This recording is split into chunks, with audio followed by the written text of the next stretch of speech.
My name is Brenda Collins, and at my dad's 60th birthday party, my sister's son stood up in front of our whole family, pointed his plastic cup at me, and said I was just the sad aunt who buys love. For a second, nobody moved. Then the room exploded into laughter. My sister covered her mouth like she was shocked, but she was laughing the loudest. My parents didn't say a word. A couple of cousins glanced at me, then looked away, like they didn't want to get involved. I just stood there holding a plate of cold chicken, feeling every giggle land on me like it was planned. My nephew kept going. He joked about how I always show up with gifts, how I throw money at everyone because I'm lonely, how I'd never had a family of my own, so I was trying to rent one. Someone actually clapped. Someone else said, "He's just being honest." I could have yelled. I could have told them exactly who was paying for his apartment, his classes, half the bills that kept this family afloat. Instead, I set my plate down, straightened my dress, and walked out of that church hall without saying goodbye. On the drive home, my phone buzzed with messages about how I was too sensitive and couldn't take a joke. I didn't answer any of them. I just kept repeating one thought in my head over and over. If they really think I'm just the sad aunt who buys love, they're about to find out what happens when I stop buying. If you've ever been mocked by your own family for the help you give them, stay with me. Hit subscribe, stick around till the end, and I'll show you exactly what happened when I finally treated them the way they treated me. Long before anything exploded, my life had already been orbiting around responsibilities no one else wanted to carry. I didn't notice the shift at first. It began slowly, almost quietly, like a draft that sneaks under a closed door until suddenly the whole room feels cold. I grew up in a small Midwestern town where everyone worked hard but rarely had enough to show for it. My parents were practical people, my mom clipping coupons every Sunday morning, my dad fixing things until they fell apart for the last time. Money was always a conversation spoken in half sentences. You learned early to read the tension in the room before anyone admitted something was overdue. When I left for college, I thought distance would soften those pressures. I imagined myself stepping into a life where I didn't have to think about electricity bills or medical deductions. But responsibility doesn't dissolve just because you move to another zip code. It follows you. It grows with you. And when you're the one who makes it out, it sits on your shoulder, waiting for the day it can climb back in. After graduation, I moved to the city, rented a tiny apartment, and threw myself into work. Every promotion felt like proof that I was finally building something stable. I didn't realize that stability is exactly what you become to everyone else first. The calls from home started gradually. My mom saying the car needed repairs.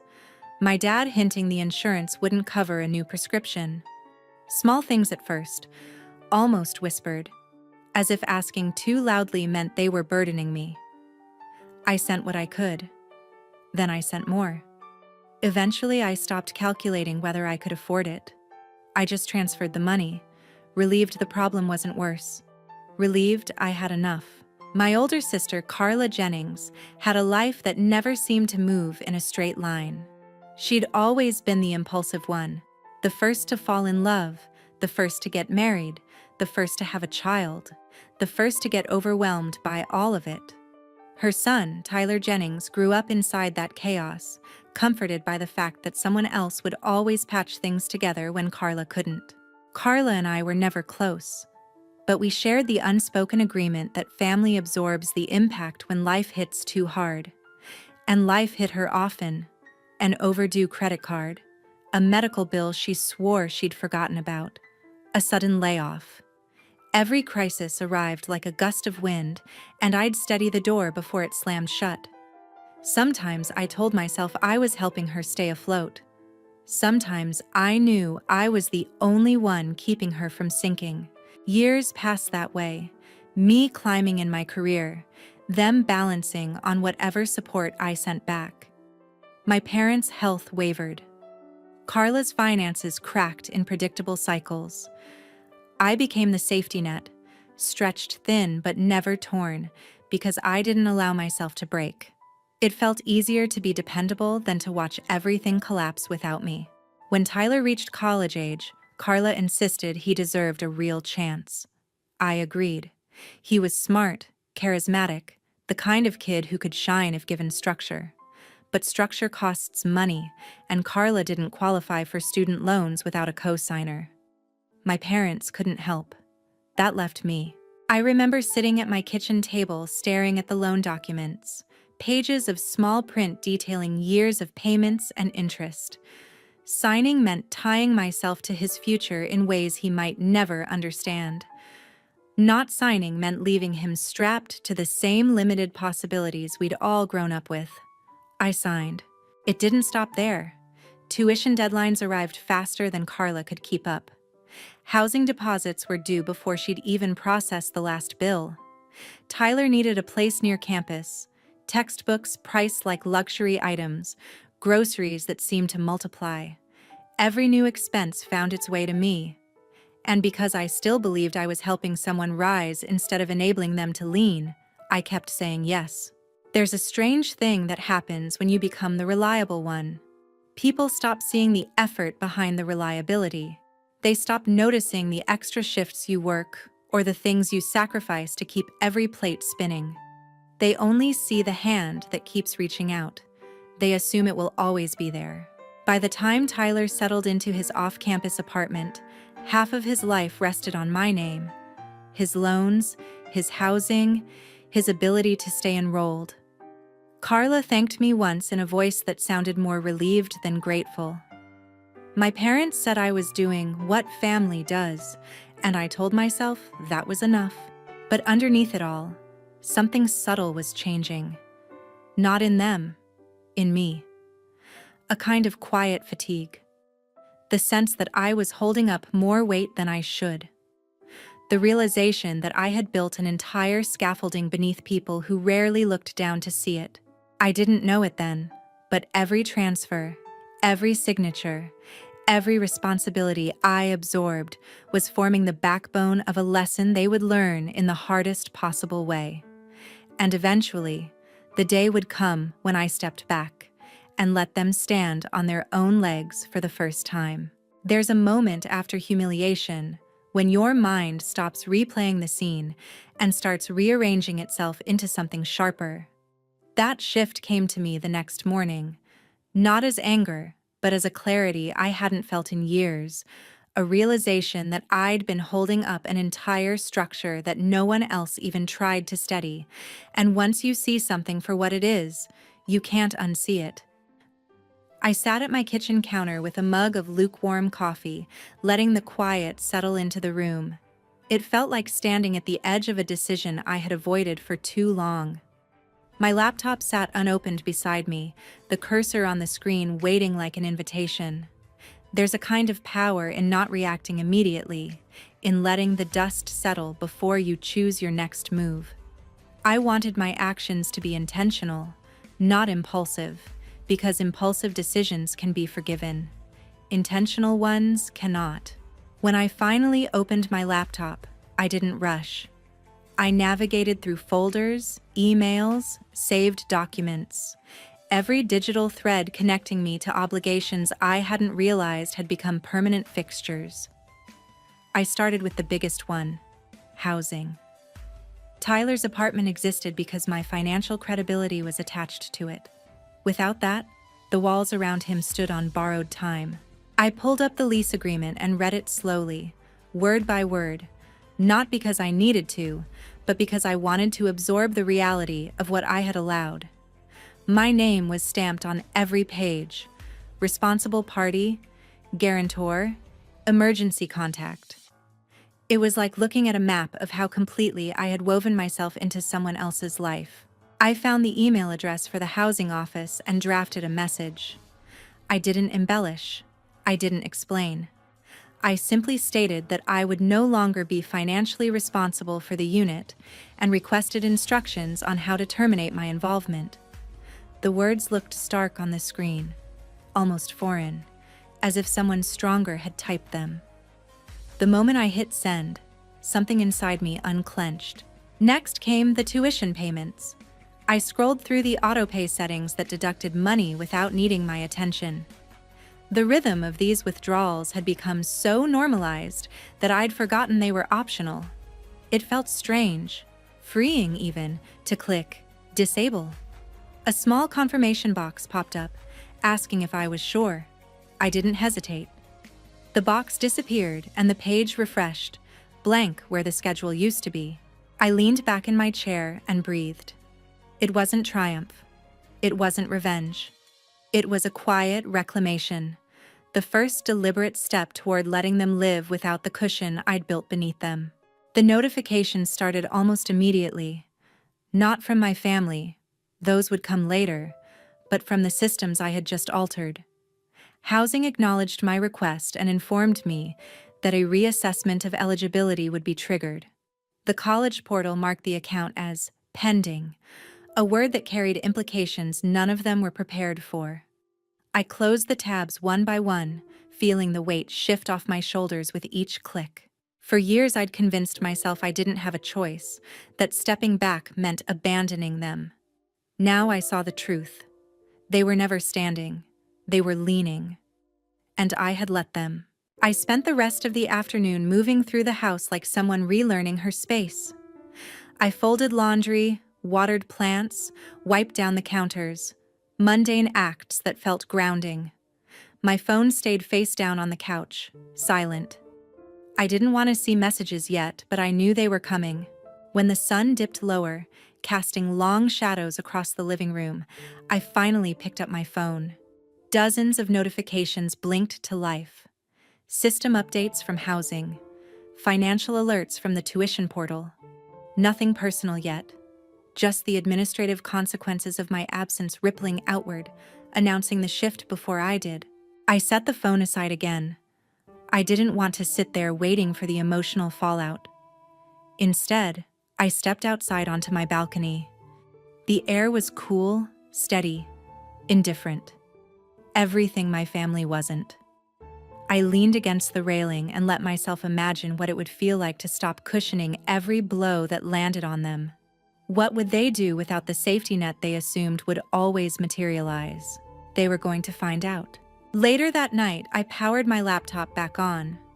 Not out of doubt, but to make sure I hadn't missed anything. I reviewed every account linked to my finances, every recurring charge tied to someone else's needs. With each cancellation, a new corner of my life returned to me. It struck me how quietly these obligations had attached themselves, how easily love becomes labor when no one else steps in to share it. By the time I closed my laptop for the second time, the room felt different. Lighter. Like I'd finally stopped dragging something heavy behind me. I knew the silence wouldn't last. Families like mine don't notice the support you give, but they notice the moment it disappears. The financial systems were already adjusting to my absence. The emotional systems would follow soon enough. But for the moment, there was peace. An unfamiliar kind. The sort that comes from choosing yourself after years of choosing everyone else. It wasn't revenge. Not yet. This was just the beginning. The quiet before the first ripple reached them. The shift didn't take long to reach them. It was almost eerie how quickly silence on my end turned into noise on theirs.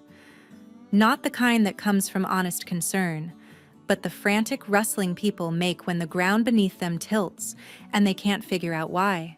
The first ripple arrived mid-morning, a single vibration, then another, then a steady stream as if my phone had been shaken awake. I didn't reach for it right away. There's a small power in choosing exactly when to look at the things that once controlled you. When I finally picked it up, the screen glowed with the kind of urgency people reserve for fires they started themselves. Carla's messages were the loudest. Her words read like someone sprinting, short, sharp fragments packed with panic and indignation. She didn't ask what was happening. She demanded answers. She insisted something must be wrong with the payment system, that I should fix it before it snowballs, as if a malfunction had made the world suddenly inconvenient. The entitlement felt so familiar, it almost made me laugh. Then came Tyler's notifications, each one pulsing with the boldness of someone who has never understood the value of what they receive. His tone swung wildly between disbelief and accusation. He wrote as if the universe had betrayed him personally, as if the disruption in his life couldn't possibly be the result of anything he'd done. There was something unfiltered in his words, the kind of raw frustration people show only when they're used to every safety net catching them.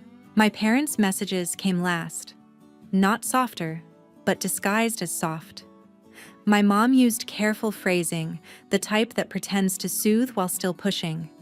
My dad kept his words clipped, almost businesslike, as if keeping emotion out of it made the situation more reasonable. Both tried to anchor their concerns in family responsibility. Neither acknowledged the imbalance that had been growing for years. I put the phone down. For a long time, I simply stood in the middle of my living room, letting the messages hang in the air like a chorus demanding attention. There was a time I would have rushed to fix everything, guilt rushing through me faster than logic. Not now. There's a difference between being needed and being used, and once you see it, you can't unsee it. As the day stretched on, their panic escalated. Carla called repeatedly. The ringing felt almost performative, as if each attempt was meant to signal her frustration more than her worry. Tyler doubled his messages, layering blame with self-pity. My parents shifted into their familiar pattern, guilt overlaid with reason, concern wrapped around expectation. I ignored all of it. Toward the afternoon, a new wave arrived, sharp and unmistakably rehearsed. Carla had switched tactics. She wrote as if she were above the chaos, as if she alone were holding the family together while I, apparently, unraveled it. She painted a picture where I was impulsive, emotional, irresponsible, the very traits she had embodied for years. It was almost impressive how quickly she rewrote the narrative, casting herself as the steady one. I recognized the tactic instantly. When people lose the pedestal they've built on someone else's labor, they claw at whatever they can to get it back. But I wasn't climbing down. I had stepped off. 2 days later, the messages changed tone again. Not softer, just strategic. Carla suggested we clear the air, phrasing it like an invitation instead of a demand. She wanted a brunch, neutral ground. Just the immediate family, she said. A chance to talk like adults. Everything about it felt calculated. Still, curiosity has its own pull, not toward reconciliation, toward clarity. I wanted to see what they would do when forced to stand without the shield of a group. So I agreed. On Sunday, I arrived at the small cafe she chose, a place with smiling photos of breakfast skillets pinned to every wall. The moment I stepped inside, I knew. There was no neutrality here. Carla wasn't alone. My parents sat stiffly at the end of the booth, hands folded like they were bracing for impact. And next to them, lounging with the confidence of someone who believed he was untouchable, was Tyler. The expression he wore wasn't remorse. It wasn't confusion. It was irritation, as if I'd inconvenienced him by forcing him to face the consequences he never believed would come. For a brief second, everything in me went still. Then something softened. Not in forgiveness, but in understanding. This was never going to be a conversation. It was an ambush disguised as concern, a performance meant to funnel me back into the role they preferred. Dependable, silent, absorbent. I didn't sit. I didn't speak. I simply turned and walked out. The same way I had walked out of that church hall days before. This time, though, there was no sting, no humiliation, only certainty. Behind me, I heard chairs scrape, someone calling my name, the clatter of silverware shifting across the table. But I kept moving. The air outside felt different, cleaner, lighter, like I'd stepped out of a room filled with smoke I'd never noticed until it cleared. Families often rely on rituals to restore order, a brunch, a gathering, a talk. But rituals only work when the people in them want to change. They didn't. and I was done mistaking their panic for love. The quiet after the brunch ambush didn't last. It never does when people who rely on you realize the leash they've been tugging no longer reaches. The shift began subtly, like a temperature drop before a storm, then surged into something fierce enough to rattle the calm I'd carved out for myself. It started the following morning, long before sunrise, when most of the city was still wrapped in darkness. A string of notifications stacked themselves across my phone in rapid succession. I didn't have to open them to know the tone had changed. Panic always comes first. Rage follows. This time, the messages didn't disguise themselves as concern. They came sharpened, deliberate, heavy with resentment that had clearly been waiting for a moment to surface.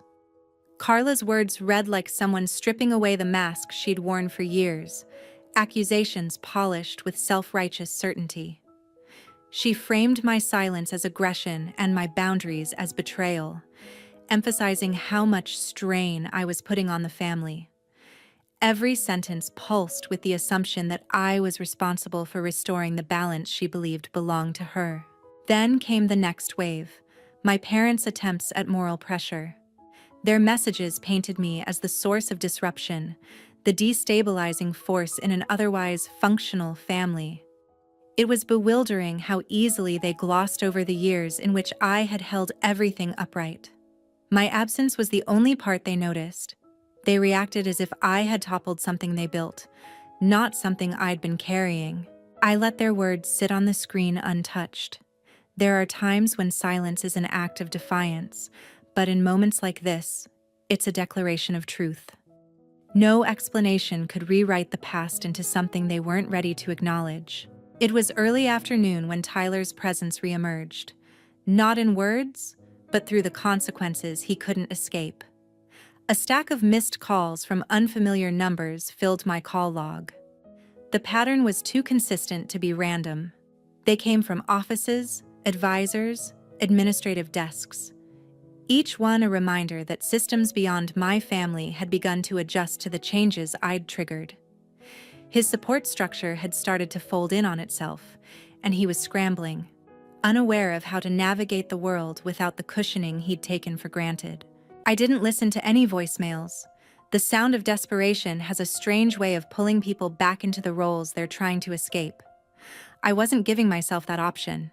Instead, I spent the afternoon moving through my day intentionally, teaching myself how to live without waiting for the next crisis call. I prepared lunch, stood by the window as the light shifted across the room, and let myself feel something I hadn't allowed in years: distance. Not the cold, resentful kind, just the space that appears when you stop bending yourself around other people's needs. Toward the evening, a new message arrived, long, sprawling, dripping with the kind of personal attack people use when logic fails them. The sender didn't surprise me. The tone didn't either. But one line cut sharper than the rest. Not because it held truth, but because it revealed everything they'd been thinking long before the family gathering. He accused me of being self-absorbed, of living a life built on loneliness, of clinging to success because I had nothing else. It was stunning how quickly entitlement twisted into cruelty, how effortlessly people drew blood when the person feeding them stopped offering their hands. But as I read the message, something unexpected happened. I didn't feel wounded. I felt certain. There comes a point when someone's cruelty stops feeling personal and starts feeling like a confession. His words didn't show who I was. They showed who he had always been under the surface: ungrateful, sheltered, convinced the world owed him comfort. That realization anchored me. I closed the message without responding and reached for my laptop. If the storm was rising, I would not be standing unprepared. The next steps came to me clearly, almost clinically. I logged into the financial accounts tied to my family, scanning each automatic payment, each loan support, each recurring expense I had forgotten I was even covering. The numbers formed a map of obligations I'd no longer recognized as choices. With steady hands, I began shutting them down one by one, not out of spite, but out of necessity. There was a strange calm in the precision of it. The credit line tied to Carla's home maintenance fund terminated. The monthly assistance I'd been sending my parents disabled. The emergency account Tyler had access to locked. It was astonishing how many connections needed severing, like cutting old threads from a tapestry that had grown too heavy to carry. As the last confirmation email slipped into my inbox, a wave of clarity washed over me. I had spent years cushioning their missteps, stitching together gaps they refused to acknowledge. Now, for the first time, the weight wasn't mine. I stepped outside onto the balcony, letting the night air cool the heat that had built inside me all day. Below, the city moved on without knowing anything about the fissure widening within my family. It was humbling in a strange way. How small personal storms looked against a skyline of windows glowing quietly. Somewhere in that stillness, I understood something important. Their anger wasn't proof I'd done something wrong. It was proof I'd finally done something they couldn't control.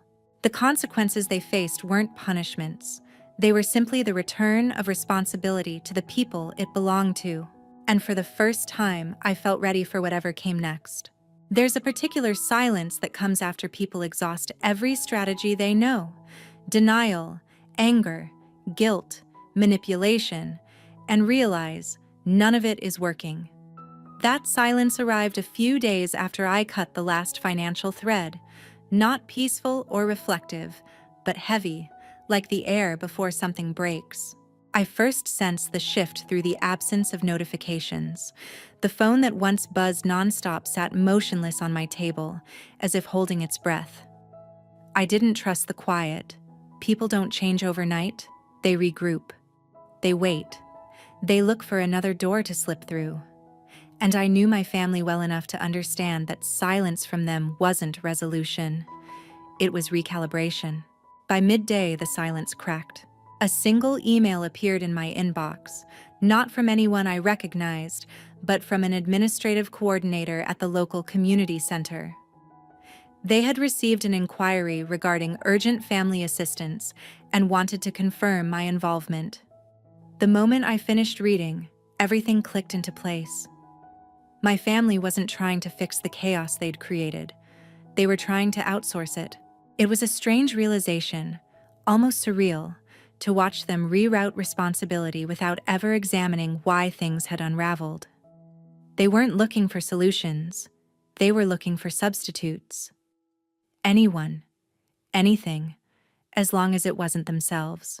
I deleted the email without responding. Later that afternoon, another ripple reached me. A distant relative I hadn't spoken to in years, someone who never remembered my birthday but always remembered family gossip, sent a message filled with concerned phrasing that didn't mask its purpose. My family had begun circulating a narrative, one that painted themselves as victims of an abrupt crisis and me as the catalyst. It wasn't surprising.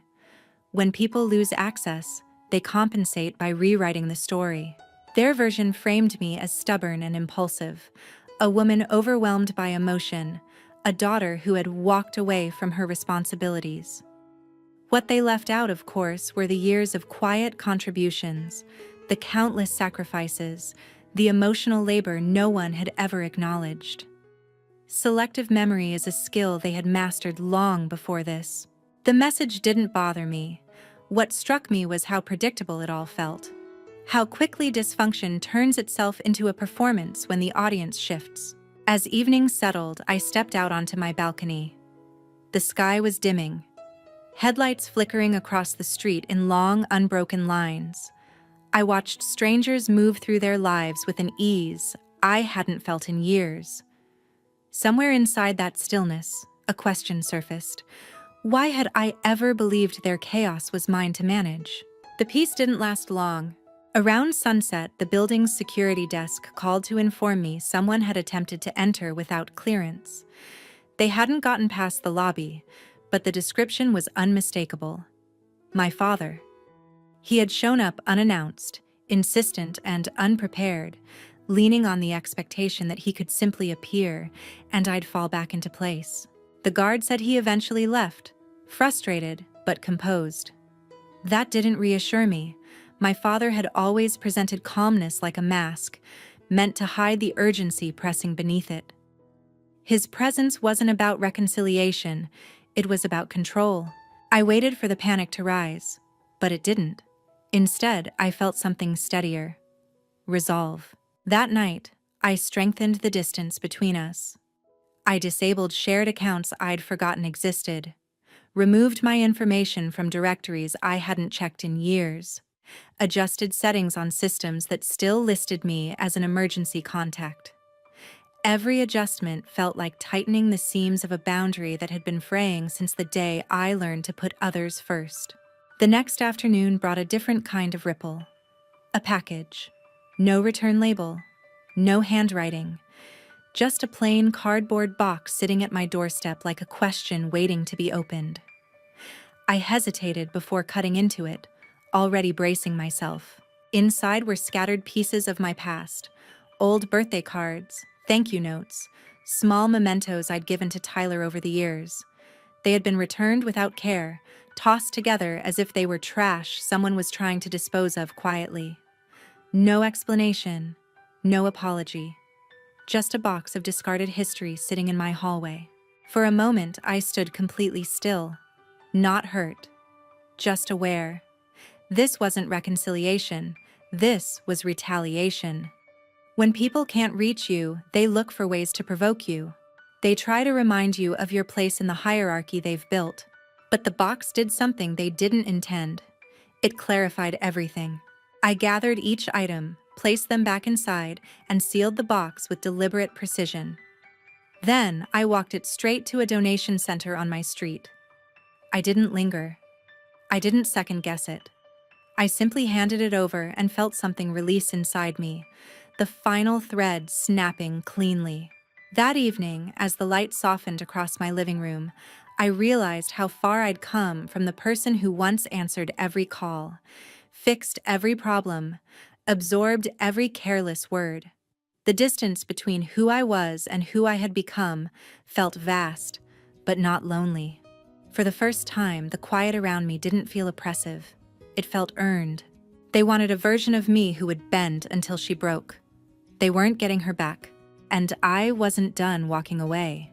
There comes a point when the world stops shaking and the dust finally settles, revealing what's left after everything collapses. That moment arrived quietly, not with another message or a knock at my door, but in the stillness of a morning that felt strangely weightless. It was the first time I sensed that the chaos circling my family had begun turning inward, closing around them instead of reaching for me. The first sign came through a brief note forwarded by my building's office. A representative from the student aid department had attempted to confirm financial responsibility for Tyler's account and received no answer from my family. Without support, his enrollment took a sharp downward turn. The file attached summarized academic withdrawal procedures and loss of eligibility. I didn't open the details. It wasn't my story anymore, and whatever consequences fell, they belonged to him now. Later that week, a neighbor mentioned seeing someone pacing outside the building, frustrated and restless. She described a young man with a defeated posture, clutching something tightly. I didn't need a name to understand who it was. The image lingered in my mind longer than I expected. Not out of guilt, but recognition. Some lessons demand discomfort. Some realizations only take shape when the safety net disappears. My parents remained silent. Not the angry, echoing silence from before, but something hollow and resigned. The kind that settles in when people realize the tools they once used to control a situation no longer work. Their absence felt almost unfamiliar. For so long, I had lived in constant reaction to their needs, expectations, and disappointments. Now, their distance felt like an empty room I no longer needed to fill. Carla's unraveling reached me through indirect channels. Small fragments from extended relatives, a passing comment from an acquaintance, whispers carried through the loose web of people who enjoy attaching themselves to family tension.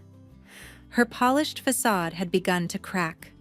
Without my financial cushion supporting the household she curated so carefully, responsibilities piled up faster than she could distribute them.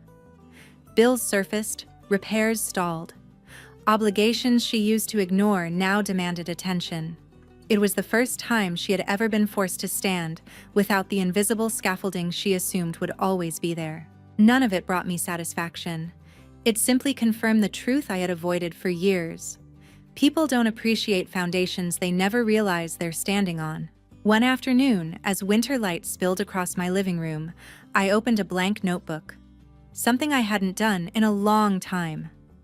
I wrote down the names of the people I had been supporting, not out of resentment, but clarity. Seeing the list on paper made the weight measurable, visible. And beside each name, I wrote one quiet sentence. Not mine to carry anymore. A strange peace washed over me. In the evenings, I took long walks through my neighborhood. The streets felt different, steady, uncomplicated. For years, every quiet moment had been interrupted by an obligation pulling me back into a life I didn't choose. Now, the quiet felt earned. I began traveling again, not to escape, but to expand, visiting places I once postponed because someone else always needed me more. Through all of this, my phone remained still. No apologies, no reconciliations, no attempts at rebuilding. The silence clarified what I had always suspected. They never wanted me, only what I provided. Losing access wasn't just inconvenient for them, it forced them to confront the reality they had crafted through entitlement and denial. Strangely, the only flicker of sincerity came from a distant relative who reached out with a message carrying no agenda, only reflection. She mentioned how families sometimes confuse dependence with love, how the people we help the most often become the ones who believe they're owed the most. Her words didn't heal anything, but they offered a perspective untouched by manipulation. As days turned into weeks, I noticed something change inside me. I no longer replayed the moment in the fellowship hall, the laughter spreading through faces I once trusted. The sting of it had faded. Not because it mattered less, but because I finally understood that moment didn't break me, it unveiled them. One evening, as I returned from a short trip, a final envelope waited in my mailbox. No handwriting on the outside, nothing to indicate who sent it. Inside was a single sheet of paper, blank except for a faint crease in the center, as if it had been folded and unfolded many times. Its emptiness said everything their words never could.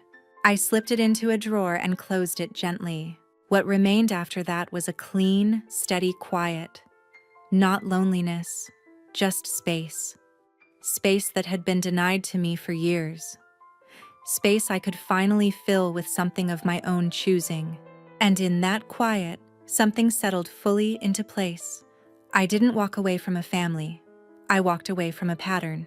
A pattern of taking responsibility for people who refused it. A pattern of accepting disrespect disguised as humor. A pattern of pouring myself into gaps they created and blamed me for not fixing fast enough. Walking away wasn't cruelty, it was survival. If there's one thing this story gave me, one thing worth offering to anyone listening, it's this. Peace doesn't arrive when others change. It arrives when you stop shrinking yourself to fit the place they built for their convenience. You can love people from a distance. You can care without sacrificing yourself. And you're allowed to walk away from anyone who only loves the version of you that benefits them. I didn't lose a family. I reclaimed my life.